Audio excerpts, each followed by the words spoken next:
Right as Booker thought he was a hero, Tillis gives him a one-way ticket to clown school by US4Trump.com. Thursday, as the questioning by the Senate Judiciary Committee members during the hearing of Judge Brett Kavanaugh's nomination to the U.S. Supreme Court continued, Senator Tom Tillis stepped up, putting Cory Booker in his place.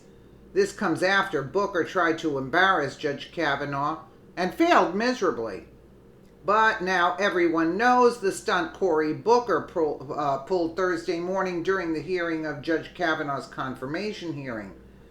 Booker, in the most arrogant, ill-advised move ever made by a Democratic senator, purposefully violated Senate rules. Booker knowingly and willingly broke Senate committee rules in a stunningly narcissistic move. He said, "I am releasing committee confidential documents." The New Jersey Democrat posted Kavanaugh's committee documents on racial profiling for the public because he thought they were unclassified. In doing so, he called himself Spartacus.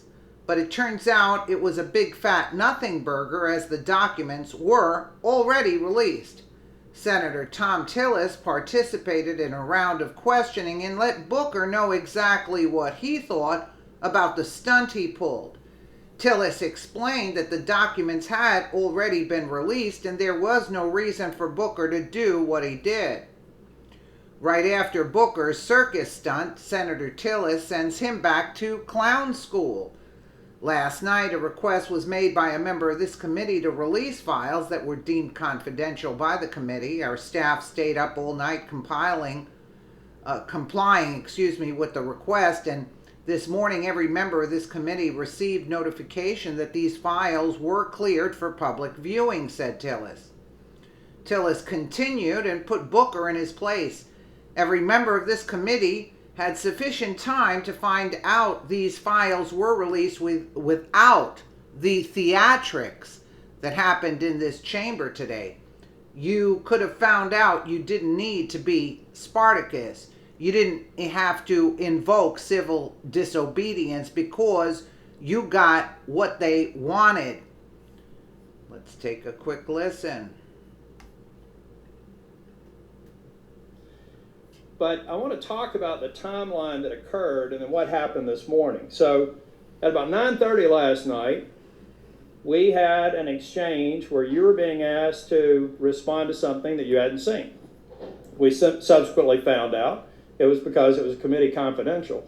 And again, I'm not an Ivy School attorney, but I really feel like when you got in 30-point type running diagonally across the page, something that says committee confidential, you probably ought not read verbatim from it. But that's what happened last night.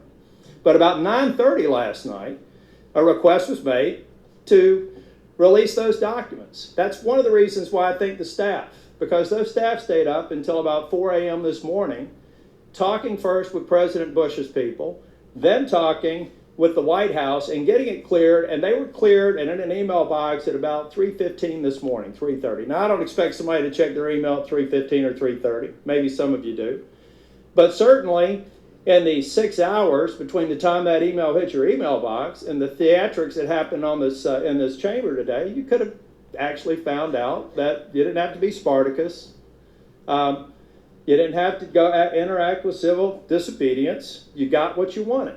Could have come in here and started out, had a discussion about it if you wanted to, incorporated it into the discussion today.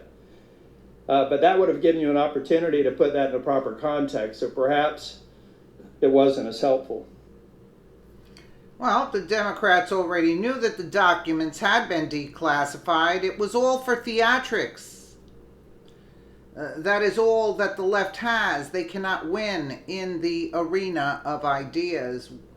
He wanted the documents to show that the judge was racist, and the documents proved the opposite. What an embarrassment for Booker. His presidential run is now officially over. You think? Yeah, it was just theatrics. But again, like they say here, the Democrats, the Democrats don't have any kind of ideas, any message for the people. Nothing. Nothing. The only thing they have is attack Trump continuously. So, okay, you're attacking Trump continuously. What do you have to offer the people? What kind of ideas that you have going forward? Nothing. And everybody basically now knows that it was all.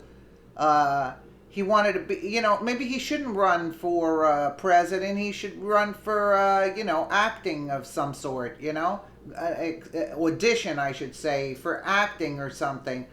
Because, I think he's in the wrong business. Let me know what you guys think in the comments below. And again, thank you so much for watching.